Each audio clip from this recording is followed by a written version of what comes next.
الحمد لله رب العالمين والعاقبة للمتقين ولا عدوان إلا على الظالمين وأشهد أن لا إله إلا الله وأشهد أن محمد عبده ورسوله أما بعد السلام عليكم ورحمة الله وبركاته mes frères et sœurs. Nous allons voir aujourd'hui, mes frères et sœurs, sur le fait comment y arriver à être concentré pendant la prière. Comment arriver à être dévoué dans la prière, à salat.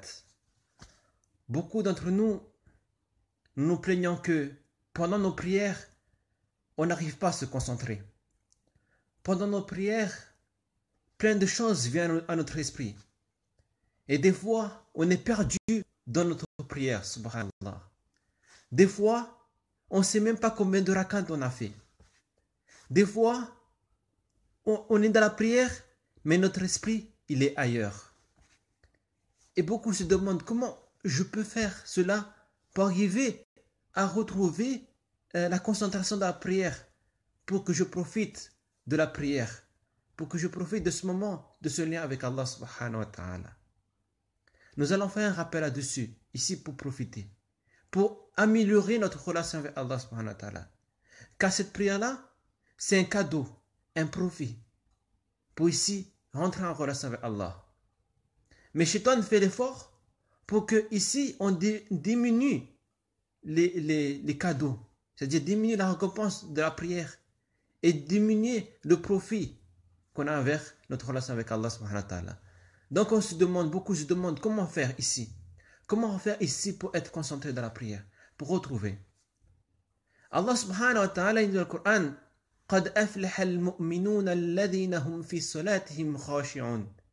Il dit bienheureux aux croyants, ceux qui sont dévoués dans leur prière, qui sont concentrés, qui sont humbles dans leur salat, dans la prière. Heureux aux croyants, eux qui sont concentrés dans la prière, qui sont dévoués dans la salat, qui sont concentrés dans la prière, qui puissent ici l'amour d'Allah subhanahu wa ta'ala à travers la prière. Et qui rentre en relation avec Allah. Car celui qui est en relation avec Allah, celui qui fait la prière, alors il est en relation avec Allah subhanahu wa ta'ala. Il est connecté avec Allah subhanahu wa ta'ala. Et dans un hadith d'Abu Daoud, rapporté par Abu Daoud, où le prophète alayhi salatu wassalam nous dit que Allah subhanahu wa ta'ala, il se tourne vers son serviteur lorsqu'il est en prière. Et lorsque son serviteur se détourne de la prière, lorsque ce serviteur se détourne de la prière, alors Allah subhanahu wa ta'ala se détourne de lui. Et les savants ont donné deux explications à ce hadith. Première explication de ce hadith, il dit, se détourne physiquement, le fait qu'il se tourne la tête ou qu'il n'est pas concentré dans la prière. Et deuxième, ici, tafsir, explication de hadith, il nous dit celui qui se détourne de son esprit, celui dont son esprit pendant la prière, il part, il est ailleurs, alors Allah subhanahu wa ta'ala, il se détourne de lui. Allah subhanahu wa ta'ala se détourne de lui. Mais celui qui pendant sa prière, il est concentré vers Allah subhanahu wa ta'ala, son esprit c'est Allah, alors Allah subhanahu wa ta'ala il se tourne vers lui, Allah subhanahu wa ta'ala prend en considération sa prière, jusqu'à qu'il finisse ici sa prière. Subhanallah. C'est cela, ici, on se doit de méditer là-dessus. Combien de fois dans notre prière, notre esprit y part. Parfois on est dans la prière, on pense ici que ce qu'on n'a pas fait dans la journée. Ah, j'ai oublié d'acheter des paires de chaussettes, ou j'ai oublié d'acheter un habit à mon frère, j'ai oublié d'acheter des habits à mon fils, j'ai oublié des habits, alors qu'on est pendant la prière. Alors pendant la prière, notre esprit est à Carrefour, au supermarché, il pense que ce qu'il va acheter. Il s'éloigne de l'objectif de la prière. Il est loin. Il est très très loin. Il ne sait même pas qu'en vérité, il est en relation avec Allah. Il oublie que même pendant la prière, il est en prière. Pour lui, c'est devenu des gestuels.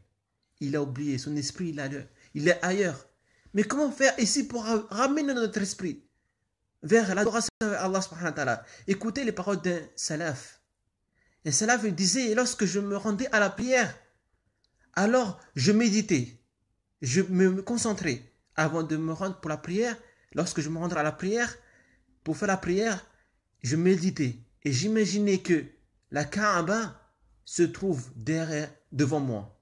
La Kaaba se trouve devant moi. Et que la mort se trouve derrière moi. Et qu'à ma droite se trouve l'enfer. Et qu'à ma gauche se trouve le paradis. Et au-dessus de moi, au-dessus de mes pieds, se trouve les ponts Sirat qui traversent l'enfer pour le paradis.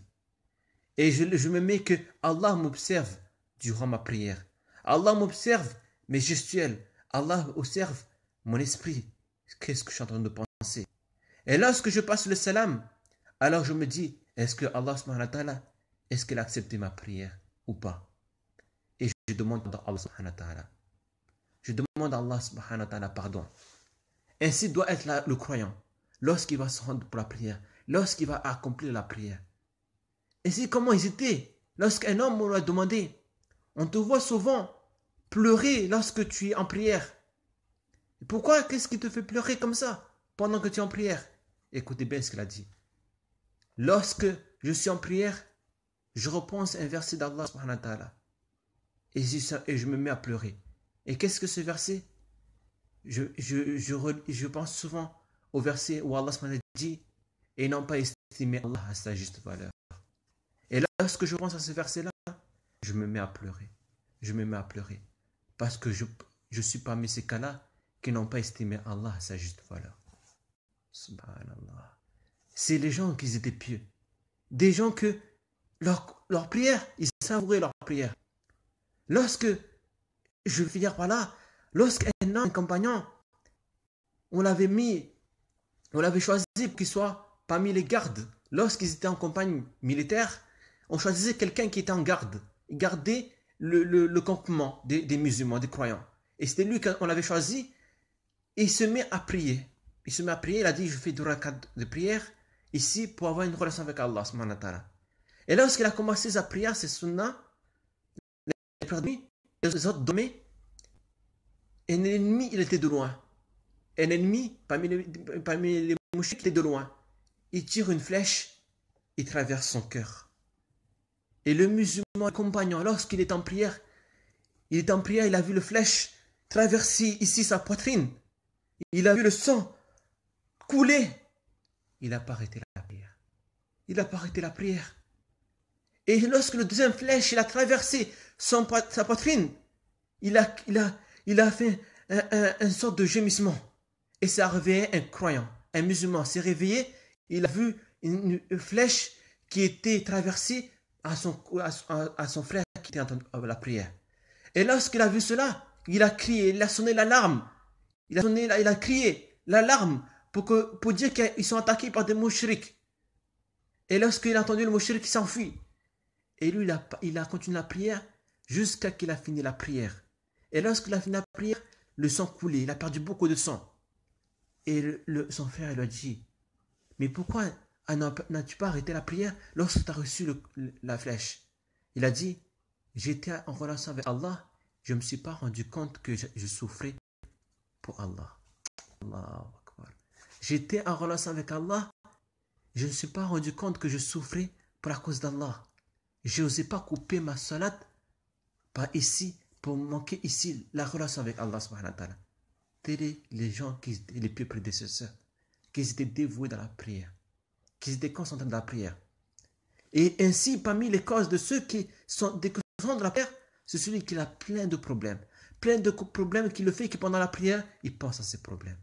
Donc, essayons ici de faire tout pour ici, de faire les causes pour régler nos problèmes, pour qu'on soit bien dans nos prières, pour que nos prières en profitent dans nos prières. Parmi les causes aussi de celui qui est déconcentré dans la prière, c'est celui qui bâille.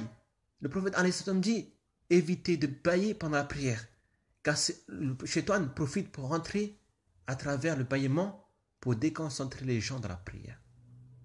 Donc on évite de bâiller pendant la prière. On évite de regarder autour de nous.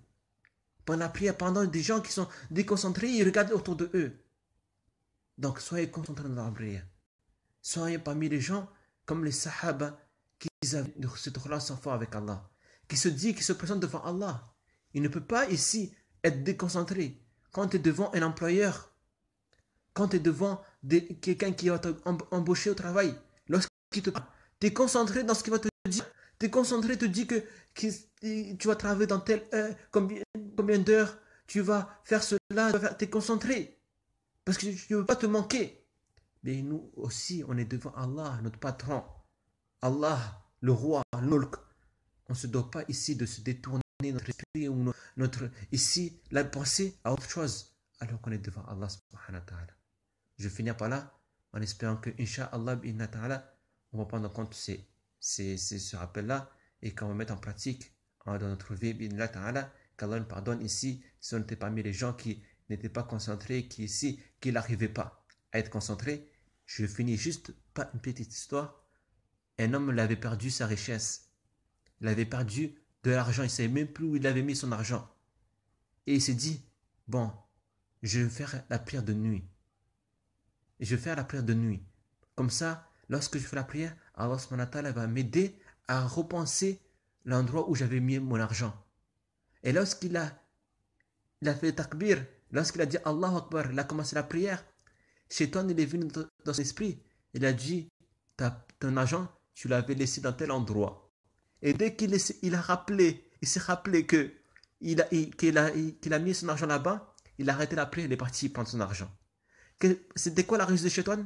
Shaitan ne voulait pas qu'il gagne la récompense de la prière. Parce que Shaitan savait que s'il finissait la prière de la prière de la nuit, il aurait gagné beaucoup de récompenses. Mais Shaitan, il vient dans son esprit et dit, ton argent, tu l'as laissé là-bas.